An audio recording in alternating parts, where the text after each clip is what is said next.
Hi, Joanna Hodorowska here, Nutrition in Motion. I am in the, here, let's turn around. I am in the dairy-free milk, I guess they now call it the plant-based milk section. And I gotta say that, 27 years ago when I gave up dairy so that I could get rid of my congestion, it was hardly a selection like this. You had one kind of milk to choose from, and that was soy, and it tasted absolutely terrible. And that was at least 27 years ago. But I have a client who actually has had chronic congestion and many symptoms from that congestion, but they finally got to a place of being like, I'm sick and tired of this. Yeah, you've mentioned it to me before, but let me try it and see what happens. And so far it's been a week, but there is already less congestion. And I know for me, when I had, I basically 28 years ago, I had 6 sinus infections a year, and it didn't matter if it was summer, it didn't matter if it was winter, it was frickin' all year. And I hate sinus infections. They are the most miserable things, and I would wake up with a sinus headache every single day and have to take a sinus pill. It wasn't until I gave up the dairy completely, like 2 months no dairy, 0 Zippo, as part of my elimination plan. And within 10 days, it took about 10 days, I finally woke up one day and I'm like, oh my goodness, I can breathe. And I didn't have that pressure, and I didn't have to take a sinus pill. And I will tell you, once I did that whole elimination of the dairy for 2 months, and it actually ended up being longer than that, because I reacted when I reintroduced it with like instant, somebody has a cold kind of symptom. So I'm kind of in the section here, and it's overwhelming for me, so I'm sure it's going to be overwhelming for you. But there's cashew milk now, there's oat milk, there's hazelnut milk, there's cashew milk, there's sweetened, unsweetened. There's coconut milk, there's soy milk, there's flax milk, and there's rice milk. That's more soy milk, but I'm really kind of bummed that they got rid of my hemp milk. That was actually one of my favorite ones, but it is gone from Wegmans, unfortunately. So I'm gonna flip this camera over. I think I can do that. So we're not gonna do it this way. So what we're gonna do is I'm gonna just pick one here, and this is actually an Elmhurst brand, which I do like the Elmhurst brand in general, except that the challenge with it is, in this particular one, they added cane sugar. So the cane sugar can be inflammatory if you're trying to eliminate that. But what I want you to kind of look at is the ingredients. So in this one, the ingredients, it's whole grain oats, sugar, cocoa, natural flavors, which sometimes I wonder, well, what the hell are natural flavors? But something like that is something that you can definitely choose that happen to be the chocolate flavor.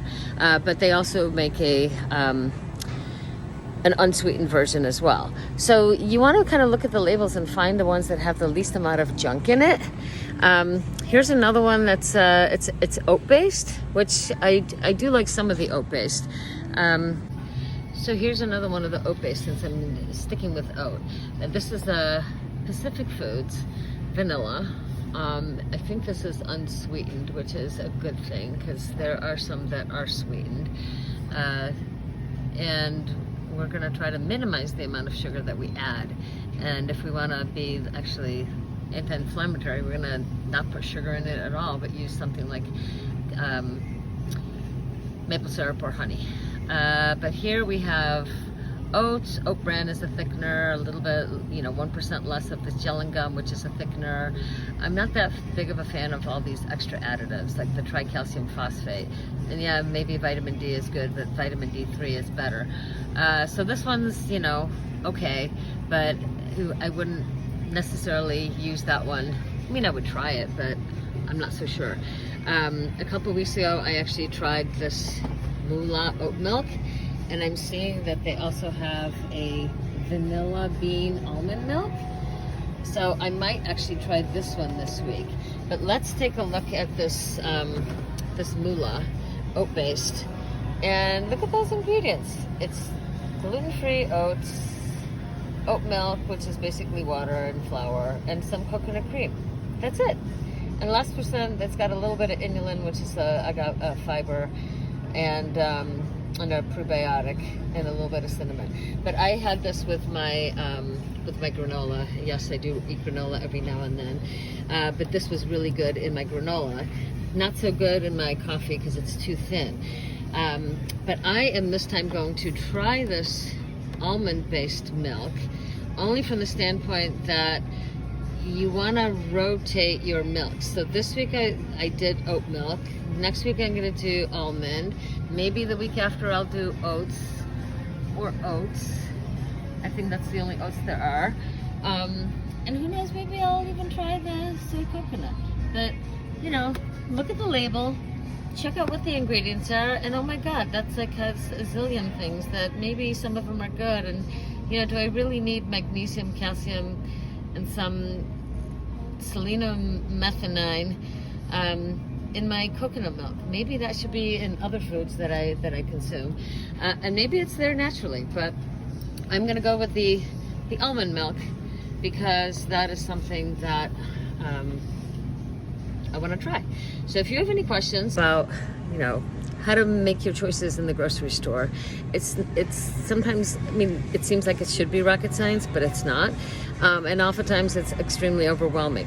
So if you just kind of start looking at what are the ingredients, are they real food list, or is it more ingredients that you can pronounce? I was a chemistry major, so I can pronounce the stuff, but that doesn't mean I want that in my body. So if you have any questions, if you have tried a milk that you're like, oh my God, this is amazing, please let me know. And if you have any other questions about this or other health issues or grocery food shopping challenges, you can contact me, Joanna Hodorowska, Nutrition in Motion, www.nutritioninmotion.net. Now off to buy the rest of my stuff. Bye.